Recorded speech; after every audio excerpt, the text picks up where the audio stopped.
Hello everyone, welcome back to my channel IAS commando. तो देखिए, last video में जब हमने पॉलिटी पढ़ा था तो हमने सारे एक्ट्स देखे थे ईस्ट इंडिया कंपनी के टाइम के। तो ईस्ट इंडिया कंपनी के टाइम पे ब्रिटिश एडमिनिस्ट्रेशन किस तरीके से चल रहा था, उसके क्या प्रोविजंस थे, लास्ट क्लास में हमने ये देखा था पॉलिटी के। इस क्लास में हम देखेंगे कि जब क्राउन रूल आया तो क्राउन रूल में किस तरीके से एक्ट्स चल रहे हैं। ओके, किस तरीके के प्रोविजंस किए जा रहे हैं ब्रिटिश गवर्नमेंट के द्वारा। तो क्राउन रूल में हम एक्चुअली ये चीज देख रहे हैं। तो चलिए चालू करते हैं। बट आप वीडियो को लाइक कर दीजिएगा, सब्सक्राइब कर दीजिएगा चैनल को अगर आप नए हैं चैनल के लिए। एंड देखिए, वीडियो को एंड तक देखिएगा। इतने सारे मैंने प्रिलिम्स निकाले और कभी भी मेरा एक क्वेश्चन इस पार्ट से छूटा नहीं है, कभी भी गलत नहीं हुआ है। दूसरी चीज क्या है, ये पार्ट बहुत ही ज्यादा इंपॉर्टेंट है यूपीएससी प्रीलिम्स के लिए, इससे काफी सारे क्वेश्चंस आते हैं। एंड तीसरी चीज ये है कि मैंने जो मिनिमम पॉसिबल तरीका हो सकता है इसमें हर प्रोविजंस को हाईलाइट करके बताने का, मैंने उस तरीके से हाईलाइट करके इसको बताया हुआ है। सो आपके लिए डेफिनेटली बहुत फायदेमंद वीडियो होगा, तो अच्छे से इसको देखिएगा, ध्यान से सुनिएगा एंड लाइक करिएगा, कमेंट करिएगा, सब्सक्राइब करिएगा चैनल को। चलिए चालू करते हैं। अब देखिए, क्राउन रूल जो बेसिकली चला है वो 1858 से 1947 तक चला है। पहले ईस्ट इंडिया कंपनी का रूल चला 1857 की म्यूटिनी के पहले तक। एंड देन उसके बाद देखिए क्राउन रूल आता है। तो जब क्राउन रूल आता है यानी कि ब्रिटिश में ब्रिटिश गवर्नमेंट जो है, ब्रिटिश पार्लियामेंट है, और जो ब्रिटिश क्राउन है, that is the British monarchy, उसके अंदर किस तरीके से इंडिया का एडमिनिस्ट्रेशन चल रहा है। अब देखिए, इसमें आते हैं ये एक्ट्स। एक पहला एक्ट आता है गवर्नमेंट ऑफ इंडिया एक्ट 1858, दूसरा आता है इंडियन काउंसिल एक्ट 1861, तीसरा आता है इंडियन काउंसिल एक्ट 1892। तो ये तीन इंडियन काउंसिल एक्ट आते हैं। 1909 तक इंडियन काउंसिल एक्ट कहलाते हैं।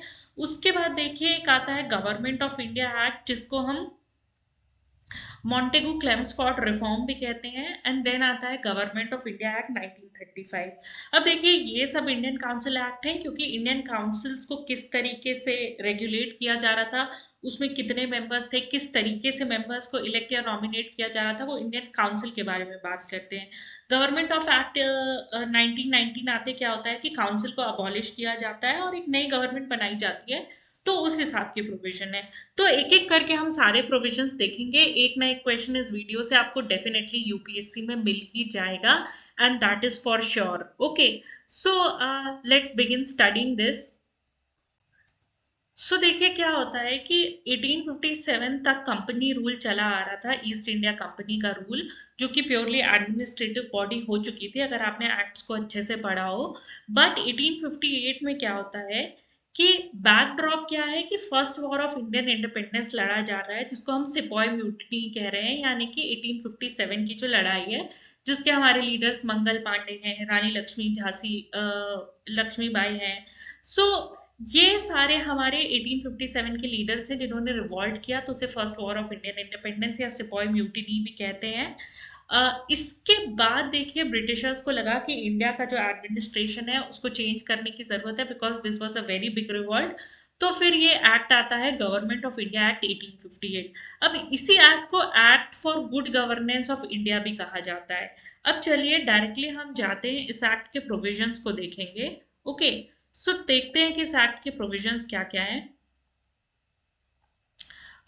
अगर आप देखेंगे, पहला तो जो मेन प्रोविजन है 1858 के एक्ट का, कि ईस्ट इंडिया कंपनी को अबॉलिश कर दिया जाता है। ओके, तो होता क्या है कि जब ईस्ट इंडिया कंपनी को अबॉलिश किया जा रहा है तो जो भी पावर्स हैं ईस्ट इंडिया कंपनी के, जो टेरिटरीज थी ईस्ट इंडिया कंपनीज के पास और जो रेवेन्यूज आ रहे थे ईस्ट इंडिया कंपनी के पास, तो वो सारे अब ब्रिटिश क्राउन के अंदर चले जाते। ओके, सारे पावर्स अब ब्रिटिश क्राउन के अंदर चले जाते हैं। पहली चीज तो ये होती है कि ईस्ट इंडिया कंपनी अबॉलिश ही कर दी जा रही है और कंपनी के सारे पावर्स को ब्रिटिश क्राउन को दे दिया जा रहा है। नेक्स्ट चीज देखिए क्या होती है कि एक्ट में लिखा हुआ है कि India will be govern in name of her majesty. And majesty मतलब कि ब्रिटिश क्राउन या ब्रिटिशर्स की जो मोनार्की है, तो उनके नाम पे इंडिया को गवर्न किया जा रहा है। अब अगर आपको पहले याद हो तो गवर्नर जनरल ऑफ इंडिया जो होती थी, इसके पहले जो हमने एक्ट्स पढ़े थे, तो गवर्नर जनरल ऑफ इंडिया जो होते थे वो सबसे हाईएस्ट पोस्ट होती थी इंडिया में। अब ब्रिटिश क्राउन को रिप्रेजेंट करने वाले जो हाईएस्ट ऑफिसर है इंडिया में, उनको वाइसरॉय कहा जा रहा है। तो ये जो वाइसरॉय हैं, ये डायरेक्ट रिप्रेजेंटेटिव हैं ब्रिटिश क्राउन के इंडिया में। तो लॉर्ड कैनिंग जो थे वो फर्स्ट वाइसरॉय बने थे इंडिया के। Okay, Lord Canning first viceroy बने थे इंडिया के। अब देखिए, ईस्ट इंडिया कंपनी जब चल रही थी तो आपको पता है कि एक बोर्ड ऑफ कंट्रोल था, एक कोर्ट ऑफ डायरेक्टर्स था, एक मॉनेटरी मैटर्स देखता है, एक एडमिनिस्ट्रेटिव मैटर्स देख रहा था। अब ये जो डुअल कंट्रोल का सिस्टम है, ये पूरी तरीके से अबॉलिश कर दिया जा रहा है। Obviously east India company abolish कर दी जा रही है, तो ये डुअल कंट्रोल का सिस्टम भी अबॉलिश हो जाता है। अब देखिए, इंडिया में तो देखिए वाइसरॉय जो है वो डायरेक्ट रिप्रेजेंटेटिव है ब्रिटिश क्राउन के। लेकिन ब्रिटेन से इंडिया को कंट्रोल करने के लिए ब्रिटेन में भी कुछ सेटअप है। वो सेटअप कैसा था? तो अगर आप देखिए कि secretary of state for India एक मिनिस्टर है जो कि ब्रिटेन में है, एंड वो इंडिया के अफेयर्स को लुक आफ्टर करेंगे। तो बेसिकली ब्रिटिश कैबिनेट के एक मेंबर, उनको secretary of state for India कहा जाने लगा, and he is responsible to the British parliament. Obviously parliamentary system है वहां पे, तो वहां पे जो मिनिस्टर इंडिया के लिए होंगे, तो he is responsible for the British to the British parliament. अब ये जो secretary of state for India है, इनकी कंप्लीट अथॉरिटी एंड कंट्रोल होगा ओवर इंडियन एडमिनिस्ट्रेशन। सो ये चीज याद रखिए कि वाइसरॉय इंडिया में है and secretary of the state है वो। सो वाइसरॉय इंडिया में है एंड जो सेक्रेटरी ऑफ द स्टेट है वो है ब्रिटेन में। ओके, वो ब्रिटेन में है और वो ब्रिटिश पार्लियामेंट के मेंबर है। अब देखिए, जो सेक्रेटरी ऑफ स्टेट हैं, इनको एक 15 मेंबर की काउंसिल दी गई। एक 15 मेंबर की काउंसिल दी गई सेक्रेटरी ऑफ स्टेट को, जो कि एज एन एडवाइजरी बॉडी काम करती है, यानी कि वो सिर्फ एडवाइस कर सकती है। ऐसा नहीं है कि वहां पे कोई डेमोक्रेसी है या वो डिसीजन लेगी तो मेजोरिटी से डिसीजन लिए जाएंगे, ऐसा कुछ नहीं है। एक सेक्रेटरी ऑफ स्टेट है, वो इस काउंसिल के हेड हैं, और उनको इंडिया के अफेयर्स के ऊपर एडवाइस करने के लिए एक एडवाइजरी बॉडी बना दी गई है। ऑल राइट, सो ये प्रोविजन चल रहे हैं। अब देखिए, जो secretary of state in council है, इसको as a body corporate institute किया गया है। सो देखिए, हमें यूपीएससी में जितना इंपॉर्टेंट है उसमें ये है कि बॉडी कॉर्पोरेट मतलब कि वो किसी के साथ लिटिगेशन में जा सकती है और उनको कोई लिटिगेशन में ला सकता है, यानी कि वो किसी को सू कर सकती है या किसी के ऊपर केस कर सकती है। बॉडी कॉर्पोरेट है तो it can also be suit, यानी उनके ऊपर भी केस किया जाता है।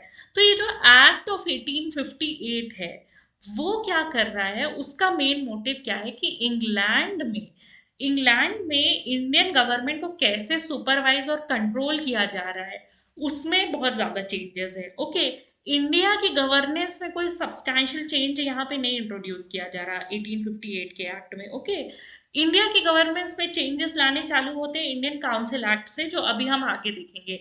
सो बेसिकली यहाँ पे जो मेन प्रोविजन है वो वाइसरॉय और सेक्रेटरी ऑफ स्टेट से रिलेटेड है, जो कि आप अभी देख चुके हैं। तो चलिए अब आगे बढ़ते हैं। अब देखिए, इंडियन काउंसिल एक्ट में जाते हैं 1861 के। अब देखिए, जब 1857 में रिवॉल्ट हुआ तो ब्रिटिशर्स ने अब बोला कि क्योंकि ये बहुत ही मेजर रिवॉल्ट हुआ है, तो ताकि आगे रिवॉल्ट ना हो, इसलिए इंडियंस का कोऑपरेशन लेंगे हम गवर्न करने में इंडियंस को। तो ये ब्रिटिशर्स की ऑफिशियल पॉलिसी हो जाती है आफ्टर द रिवॉल्ट ऑफ 1857 कि अब से इंडियंस का कोऑपरेशन लेंगे इंडिया को गवर्न करने के लिए। तो इसी पॉलिसी को इम्प्लीमेंट करने के लिए तीन एक्ट्स आते हैं। एक 1861 का एक्ट आता है, एक 1892 का एक्ट आता है, और एक 1909 का एक्ट आता है, जिसे इंडियन काउंसिल एक्ट कहते हैं।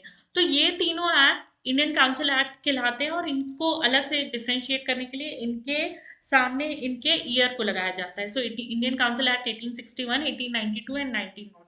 ओके, सो चलिए आप देखते हैं कि इंडियन काउंसिल एक्ट 1861 के क्या प्रोविजंस थे। ओके, तो अब देखिए यहाँ पे इंडियन काउंसिल एक्ट जो 1861 है, इंडियन काउंसिल एक्ट 1861 है, इसका जो पहला फीचर है कि अब रिप्रेजेंटेटिव इंस्टीट्यूशन की इंडिया में बिगिनिंग हो जाती है। ओके, अब ये प्रोसेस ग्रेजुअली होता है, ऐसा नहीं है कि आते ही ये एक्ट आते ही अडल्ट फ्रेंचाइज मिल गई, सब वोट करने लगे। No, not at all. तो रिप्रेजेंटेटिव इंस्टीट्यूशंस की एक सटल बिगनिंग होती है। तो कैसे होती है कि वाइसरॉय को एक लेजिस्लेटिव काउंसिल दिया गया है। ओके, अब वाइसरॉय क्या है? वाइसरॉय इस लेजिस्लेटिव काउंसिल में नॉमिनेटेड मेंबर्स ला सकते हैं। ये nominated members basically non official members कहलाएंगे, क्योंकि जो ब्रिटिशर्स हैं वो ऑफिशियल मेंबर्स कहलाते हैं। ओके, और नॉमिनेटेड मेंबर्स जो हैं वो नॉन ऑफिशियल मेंबर्स कहलाएंगे। और इन नॉन ऑफिशियल मेंबर्स में वायसरॉय ने पहली बार 1861 का जब काउंसिल एक्ट आया था तो 3 लोगों को नॉमिनेट किया। एक राजा ऑफ बनारस थे, एक महाराजा ऑफ पटियाला है और एक सर दिनकर राव है। ओके, सो रिप्रेजेंटेटिव इंस्टीट्यूशन 1861 के एक्ट में क्या मीनिंग होता है इस बात का, कि जो वायसरॉय की लेजिस्लेटिव काउंसिल है, यानी वायसरॉय एक लेजिस्लेटिव काउंसिल बना रहे हैं लॉ बनाने के लिए इंडिया में, और उनमें वो कुछ मेंबर नॉमिनेट कर रहे हैं। वो nominated member non official member कहलाते हैं। और उन नॉन ऑफिशियल मेंबर्स में जो 3 नॉन ऑफिशियल मेंबर पहले इलेक्ट हुए थे वो Raja of Banaras, Maharaja of Patiala and sir Dinkar Rao है। ऑलराइट, चलिए आगे बढ़ते। ओके, अब देखिए 1861 के एक्ट की एक इम्पॉर्टेंट बात ये भी है कि यहाँ से डिसेंट्रलाइजेशन चालू हो जाता है। अगर आपको याद हो, जब हमने पहले रेगुलेटिंग एक्ट पढ़े और चार्टर एक्ट पढ़े हैं, तो हमने ये पढ़ा कि जो गवर्नर जनरल ऑफ बंगाल है उनका जो कंट्रोल है बाकी के प्रोविंसेस के गवर्नर्स पे, वो बढ़ता ही जा रहा था। ओके, सो 1773 से 1833 के बीच जितने भी एक्ट्स आते हैं वो क्या करते हैं, सेंट्रलाइजेशन कर रहे हैं। बट क्राउन रूल में जब 1861 से काउंसिल एक्ट आना चालू हो देते हैं तो ग्रेजुअली डिसेंट्रलाइजेशन हो रहा है, यानी प्रोविंसेस को पावर बढ़ते ही जा रहे हैं। सो लेजिस्लेटिव पावर वापस कर दिए जाते हैं बॉम्बे और मद्रास के प्रोविंसेस को। ओके, और देखिए ये तो 1861 की एक्ट में लिखा हुआ है कि डिसेंट्रलाइजेशन है, लेजिस्लेटिव पावर बॉम्बे और मद्रास को वापस कर दिए जा रहे हैं। 1937 तक जितने भी एक्ट्स आते हैं, आते आते प्रोविंसेस को ऑलमोस्ट कंप्लीट इंटरनल ऑटोनॉमी मिल जाती है। तो वो भी हम इसी वीडियो में देखेंगे। ऑलराइट, चलिए आगे बढ़ते हैं। नेक्स्ट देखिए क्या है, एक न्यू लेजिस्लेटिव काउंसिल बनाई जा रही है। तो प्रोविंसेस को फिर से एक नई लेजिस्लेटिव काउंसिल दी जा रही है। तो एक नई लेजिस्लेटिव काउंसिल बंगाल के लिए बनाई गई, एक नॉर्थ वेस्ट प्रोविंसेस के लिए बनाई गई। नॉर्थ वेस्ट प्रोविंसेस मतलब पंजाब एंड अभी के जो प्रोविंसेस, फ्रंटियर प्रोविंसेस जो पाकिस्तान में आते हैं, वो नॉर्थ वेस्ट प्रोविंसेस कहलाते हैं।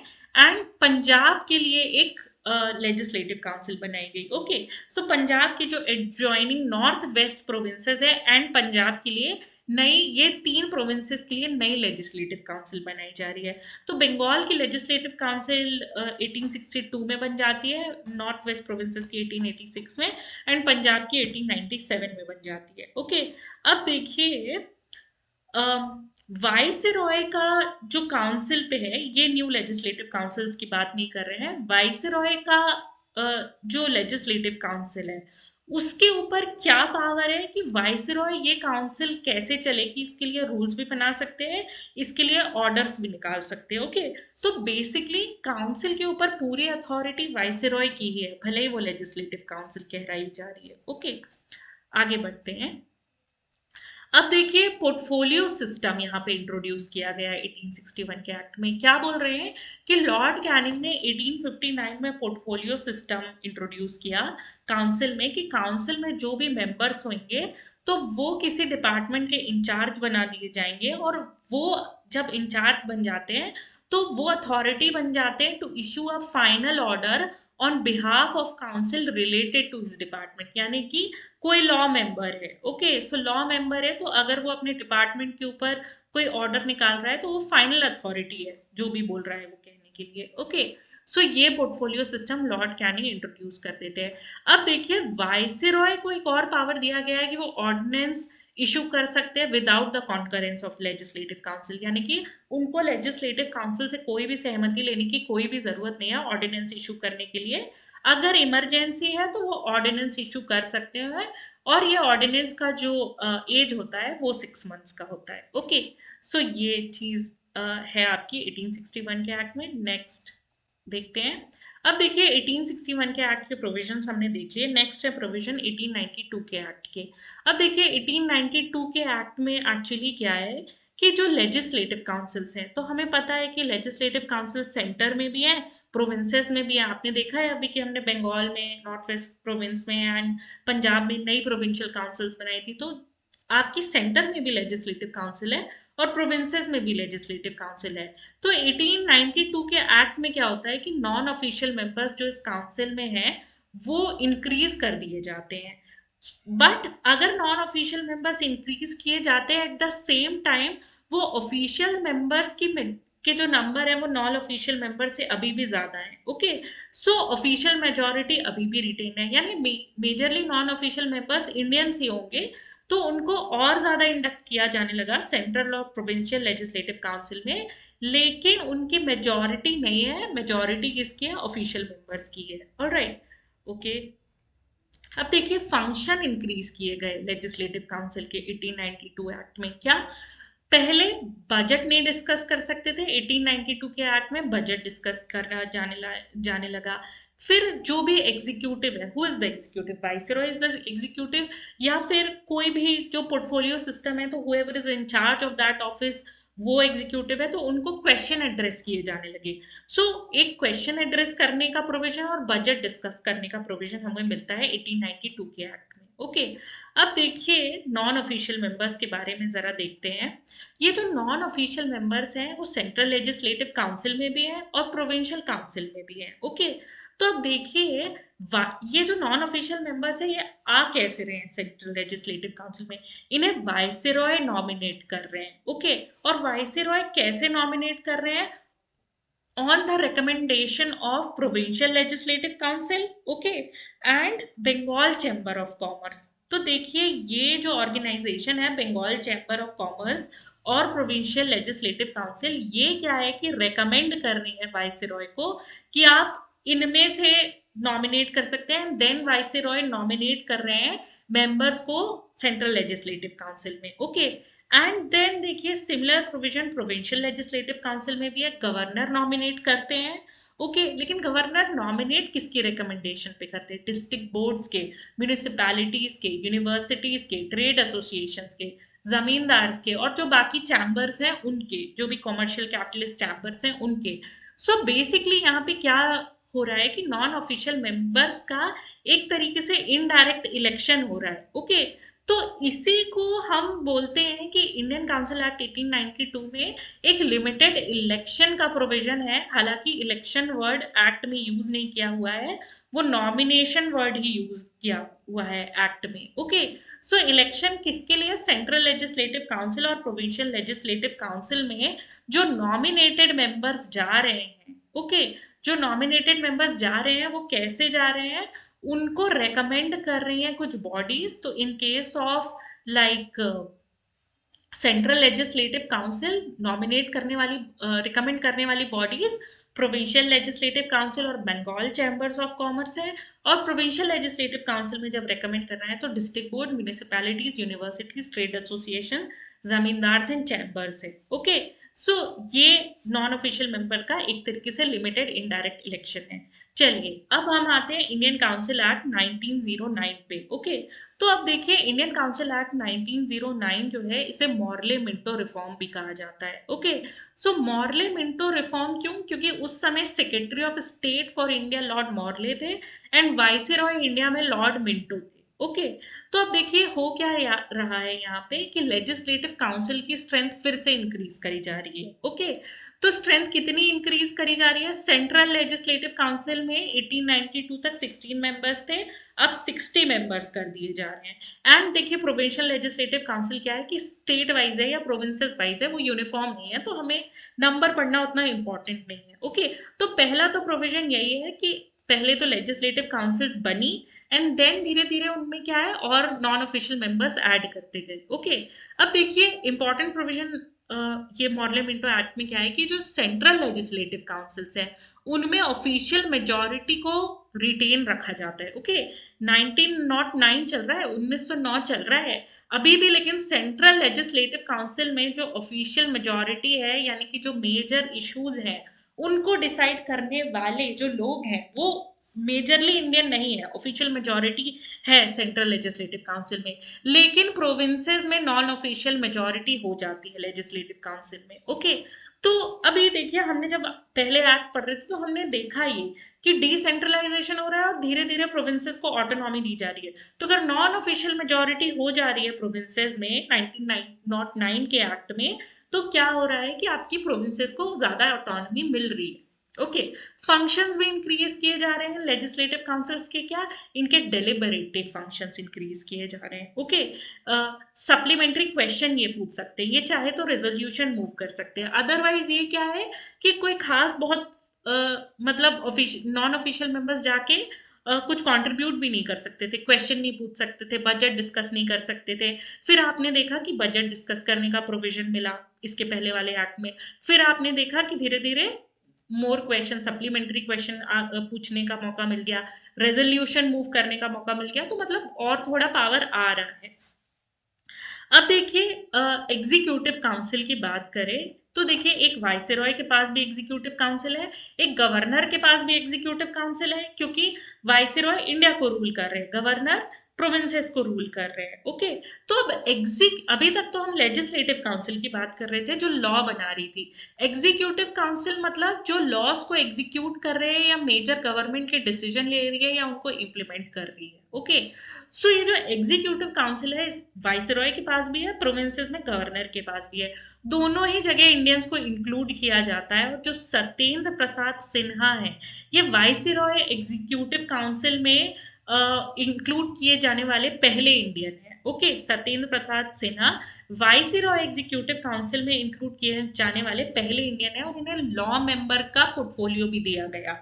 ओके, सो ये एक बात है, याद रखिएगा। चलिए आगे बढ़ते हैं। सो देखिए, हमने यहाँ पे देख लिया कि वाइसरॉय की एग्जीक्यूटिव काउंसिल में क्या हो रहा है।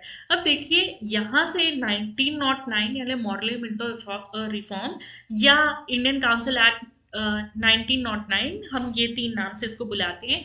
यहाँ पे देखिए, मेजर बात क्या है कि यहाँ से चालू होती है कम्युनल रिप्रेजेंटेशन। अब कम्युनल रिप्रेजेंटेशन का क्या मतलब है कि सेपरेट इलेक्टोरेट। और सेपरेट इलेक्टोरेट का क्या मतलब है कि आज जब हम वोट करते हैं तो हम हर किसी के लिए वोट करते हैं। इट डज नॉट मैटर कि कौन सा रिलीजन है, कौन सी कास्ट है, या कुछ भी है ना। एडल्ट फ्रेंचाइजर अगर आपकी कॉन्स्टिट्यूएंसी में खड़ा है कोई, तो आप सब उसके लिए वोट कर सकते हैं। लेकिन सेपरेट इलेक्टोरेट का मतलब था कि मुस्लिम मेंबर्स को अपॉइंट सिर्फ मुस्लिम वोटर्स ही करेंगे, या इलेक्ट सिर्फ मुस्लिम वोटर्स ही करेंगे।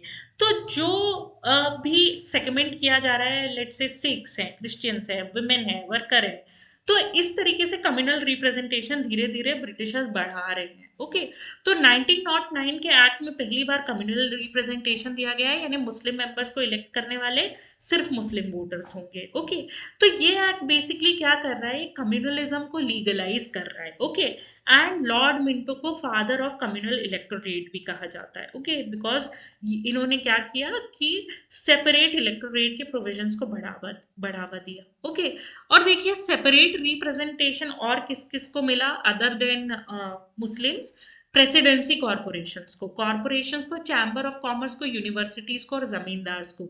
तो देखिए, जो काउंसिल्स हैं उनमें जो लोग जा रहे हैं उनके लिए जो प्रोविजंस हैं, तो उसमें सेपरेट रिप्रेजेंटेशंस भी है इन सारे लोगों के लिए। ओके, इन सारे ग्रुप्स के लिए, ये सारे ग्रुप्स हैं। ऑलराइट, सो ये एक चीज है। चलिए आगे बढ़ते हैं।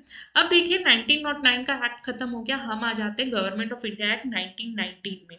तो 1917 में क्या बोलते हैं ब्रिटिशर्स, पहले तो वो बोल रहे थे कि हम इंडियन का कॉपरेशन लेंगे एडमिनिस्ट्रेशन में। अब वो बोल रहे हैं कि हमारी ये पॉलिसी है कि हम रिस्पॉन्सिबल गवर्नमेंट इंट्रोड्यूस करना चाहते हैं इंडिया में। ओके, तो फिर वो क्या करते हैं कि इनैक्ट करते हैं मॉन्टेगू क्लेम्सफोर्ड रिफॉर्म, और इसी को गवर्नमेंट ऑफ इंडिया एक्ट 1990 भी कहा जाता है, 1919 भी कहा जाता है। ओके, सो 1921 में ये एनफोर्स होता है, एंड मॉन्टेगू उस समय सेक्रेटरी ऑफ स्टेट थे इंडिया के लिए। एंड ये क्लेम्सफोर्ड जो है वो क्या थे, वाइसरॉय थे उस समय इंडिया में। ऑलराइट, चलिए आगे बढ़ते हैं। सो अब देखिए यहाँ पे 1990 का जो रिफॉर्म है, यानी कि जो गवर्नमेंट ऑफ इंडिया एक्ट है, उसके फीचर्स और प्रोविजंस क्या है। ओके, तो अब देखिए, अब और सेंट्रल कंट्रोल को रिलैक्स कर दिया जा रहा है प्रोविंसेस से। ओके, सो देखिए क्या हुआ है कि जितने भी सब्जेक्ट्स हैं उनको सेंट्रल और प्रोविंशियल सब्जेक्ट्स में बांट दिया गया। ओके, एंड ये दोनों सेंट्रल और प्रोविंस अब अपने अपने सब्जेक्ट्स पे लेजिस्लेट कर सकते हैं। ओके, तो देखिए लेजिस्लेशन का स्ट्रक्चर ऐसा है कि अब सेंटर और प्रोविंसेस अपने अपने सब्जेक्ट्स पे लेजिस्लेट करें, लेकिन गवर्नमेंट का स्ट्रक्चर अभी भी सेंट्रलाइज्ड और यूनिटरी है। ओके, गवर्नमेंट का स्ट्रक्चर अभी भी सेंट्रलाइज्ड और यूनिटरी है, लेजिस्लेशन का पावर अब लेकिन क्या है कि वो बांट दिया गया है। ओके, अब देखिए ये जो मॉन्टेगू क्लेम्सफोर्ड रिफॉर्म है, यहाँ पे प्रोविंशियल सब्जेक्ट में डायरकी इंट्रोड्यूस की जाती है। अब देखिए डायरकी का मतलब समझिएगा। ये जो प्रोविंशियल सब्जेक्ट्स हैं, ओके, आपने पहले देखा कि सब्जेक्ट्स को सेंट्रल और प्रोविंशियल में बांट दिया। ओके, अब ये जो प्रोविंशियल सब्जेक्ट्स हैं इनको भी आगे बांटा जा रहा है ट्रांसफर्ड और रिजर्व्ड में। ओके, ट्रांसफर्ड और रिजर्व्ड सब्जेक्ट्स में बांटा जा रहा है।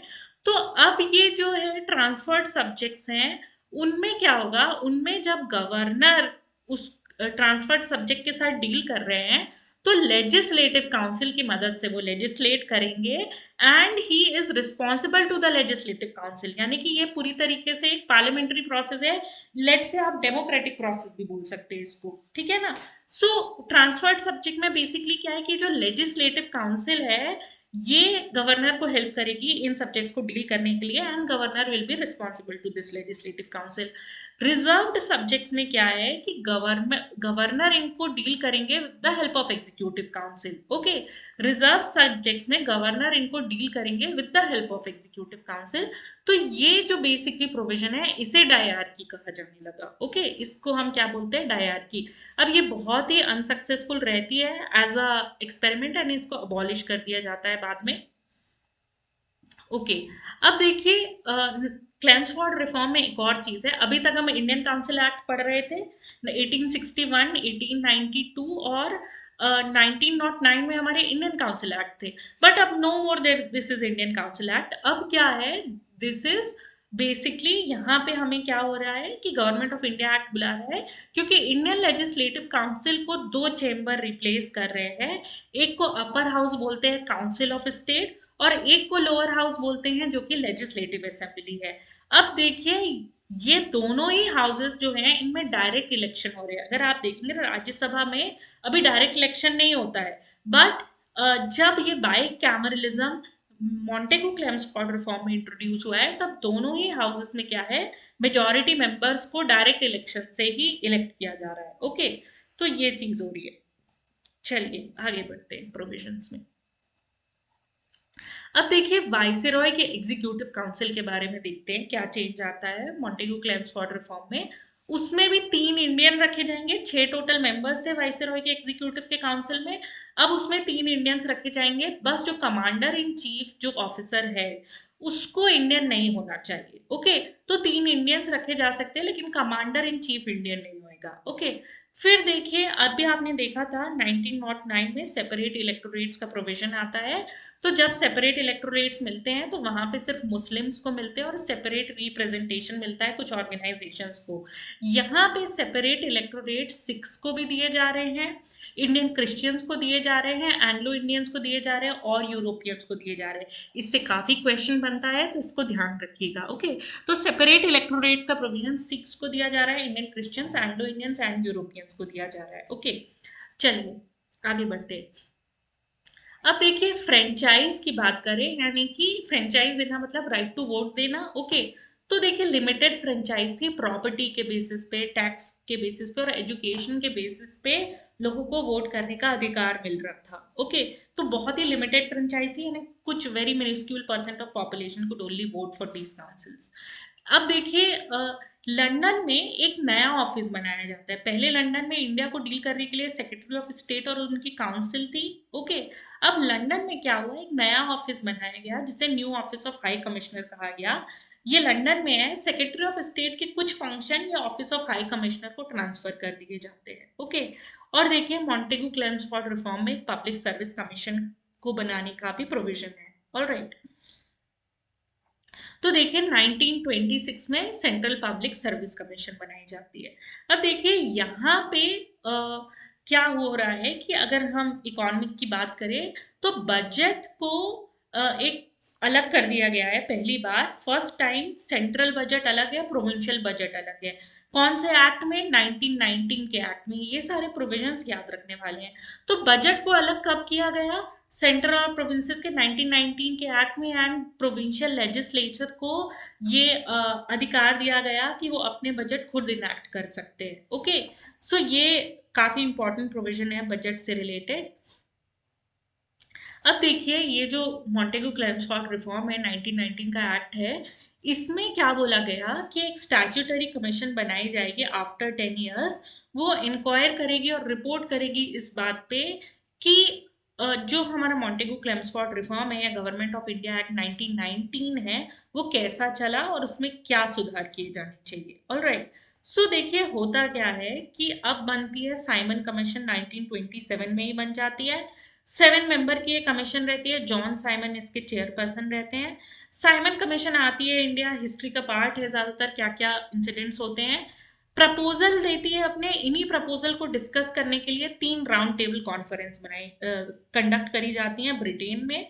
इन राउंड टेबल कॉन्फ्रेंसेस में ब्रिटिश गवर्नमेंट के रिप्रेजेंटेटिव आते हैं, ब्रिटिश इंडिया के रिप्रेजेंटेटिव आते हैं, मतलब कि इंडियन प्रोविंसेस के जो लोग हैं, जिसमें गांधी जी ने भी एक राउंड टेबल कॉन्फ्रेंस अटेंड करी, मुस्लिम लीग ने करी, हिंदू महासभा ने करी, इन सब लोगों ने करी।